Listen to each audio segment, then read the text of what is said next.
God's wrath, dragons awakening, demons lurking, monsters unleashed, giants clash, witches curse, God's fury, demons feast, horror reigns, underworld wars. The celestial city of Eridu had always been a place of order and light, where the will of the gods was law. But now darkness crept through its shining spires, a quiet omen of the discord that threatened to upend the balance of the universe.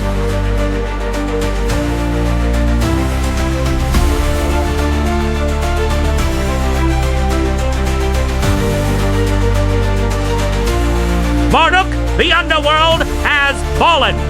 Tiamat, Ishtar, and Enlil have taken what is mine, what is ours. We fought with all our strength, but we were overwhelmed.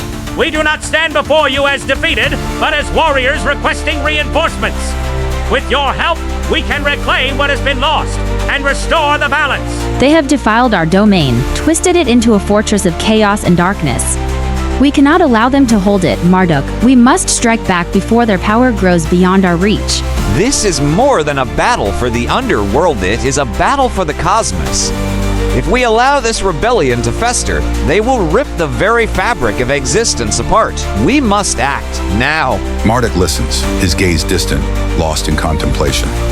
The burden of his rule weighs upon him heavier than any blade, and for the first time, he wonders if even gods are merely pieces on a cosmic board too vast to control. This is the way of the universe: creation and destruction, rise and fall. What has happened in the underworld is not an aberration, but part of the eternal cycle. The balance has been disturbed, yes, but it will be restored in time, as it always has. And what of the rebellion? What of Tiamat, Ishtar, and Enlil? They have defied you, defied the natural order. Will you simply let them continue unchecked? Their rebellion, too, is part of the balance. They rise, they fall just as we all do. So you would do nothing? You would sit upon your throne and watch as the universe crumbles? Is this the wisdom of the supreme God? There is wisdom in knowing that not every battle must be fought. Power is not the only path. Acceptance is also strength. And what of us? We fought for you, bled for you. Will you abandon us now? I do not abandon you, Ares, but even I cannot control the forces that shape the cosmos. The universe moves to its own rhythm, beyond the will of any god. You speak of acceptance, but what of justice? What of retribution? Tiamat, Ishtar, and Enlil have defied you. Will you allow them to go unpunished? Justice will come in its own time, but it will come in its own way. We cannot force the universe to bow to our will, Ngal. We must move with it, not against it. And what of our kingdom? What of the underworld? Will you let it fall into ruin? The underworld is a place of decay, of transformation. It will endure as it always has. The chaos you fear is a part of its very nature. You would have us accept this. You would have us bow to those who seek our destruction. I would have you understand the way of the universe, Ares. Not every battle must be fought sometimes. The greatest strength is knowing when to let go. Silence falls upon the grand hall. The three gods had come seeking an ally, a leader, but the words they heard were not the ones they wanted.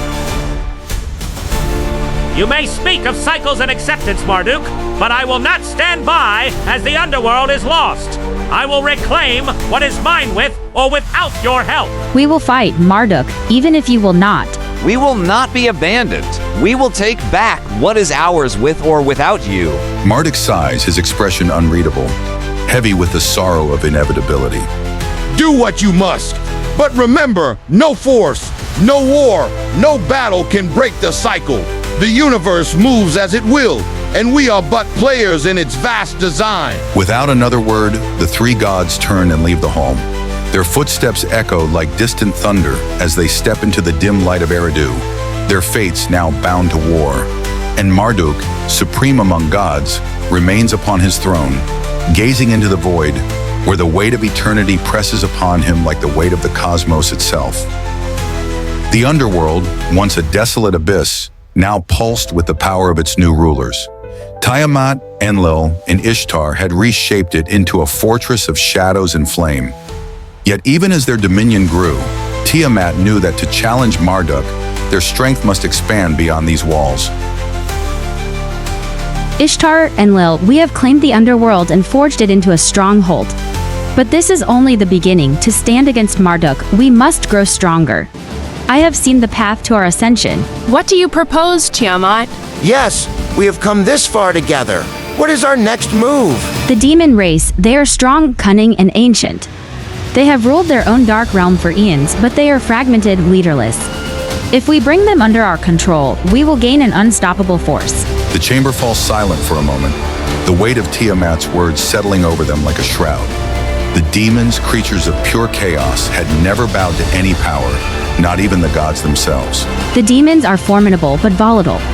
They thrive on destruction, yet they lack the unity we possess. If we could harness their power, They have long been a scourge upon the divine order.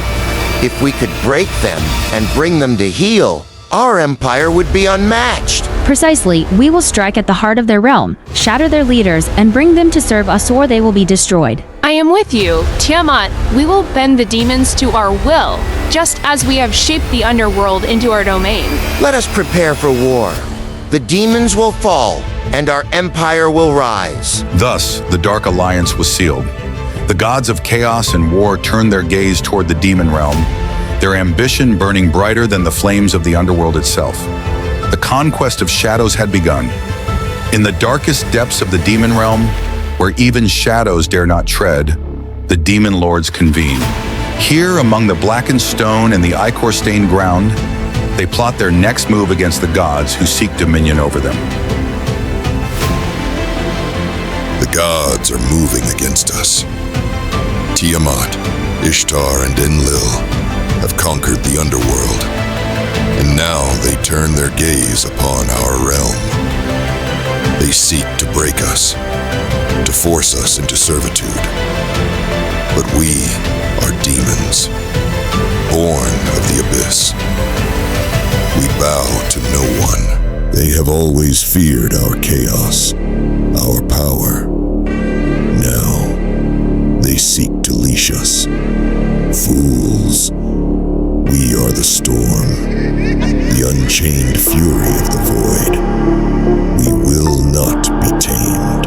Let them come.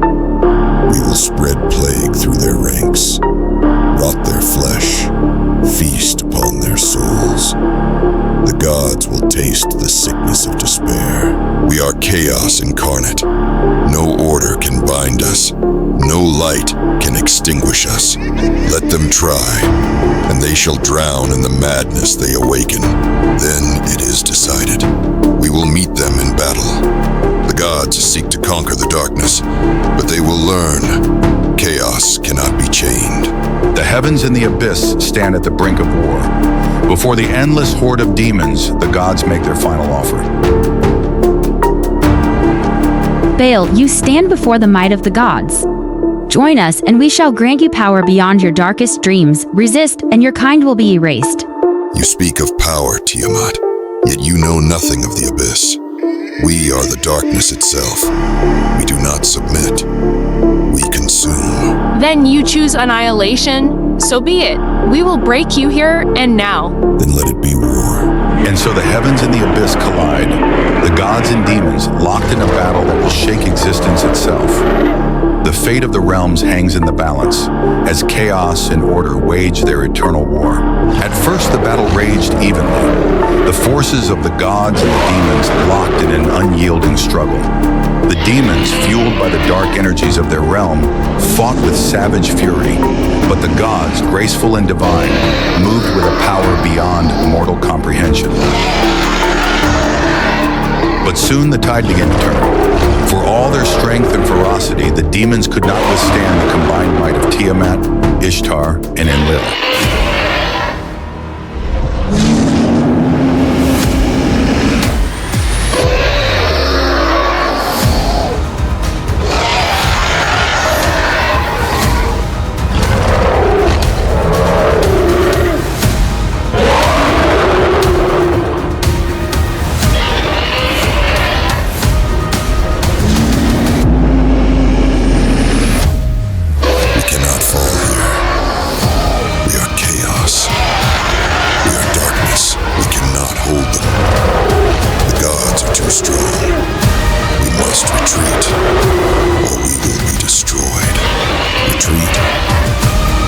There's nowhere to retreat to. This is our home. If we fall here, we fall for good. Then we fight to the last. We will not bow. We will not surrender. We die as demons. We fight to the end. But we do not die in vain. Let the gods witness the wrath of the demon race. But it was not enough.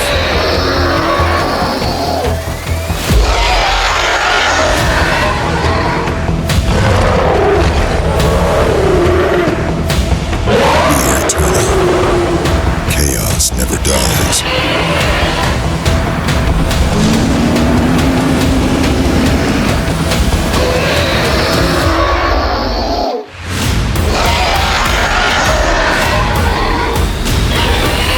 With Baal's death, the demon horde shattered. Their spirits, once unyielding, were crushed beneath the weight of their defeat. The battle was over. The battlefield lay in ruin. The demon horde broken and defeated. The once mighty legions had fallen, their leaders slain, their will shattered by the overwhelming might of the gods. Victory belonged to the divine. The demons are broken. Their realm is ours. Their power will be a valuable addition to our empire. We have taken their realm, but their nature is chaos. They will not submit easily. We must remain vigilant. Then we will break them, they will serve us, or they will be destroyed. Our empire will grow stronger with every conquered realm. We must establish our role. The demons must understand their new place in our empire. Let them witness the power of the gods. Let them know we are their masters now. And so, the demon race was bound to the will of their conquerors. The underworld pulsed with a newfound energy, a fusion of divine and demonic power. The realm that once belonged to darkness now served the gods, their ambitions stretching beyond mortal comprehension. The underworld is ours, the demons are under our command. Now, we turn our gaze to the heavens. The age of gods and demons has begun. The storm gathers. The universe will tremble before our might. And so the darkness stretched further, reaching into the void, hungry for more. The empire of Tiamat, Ishtar, and Enlil had risen, and soon the cosmos itself would feel the fury of their reign. The shadows whispered of what was to come, of a new order forged in conquest and power.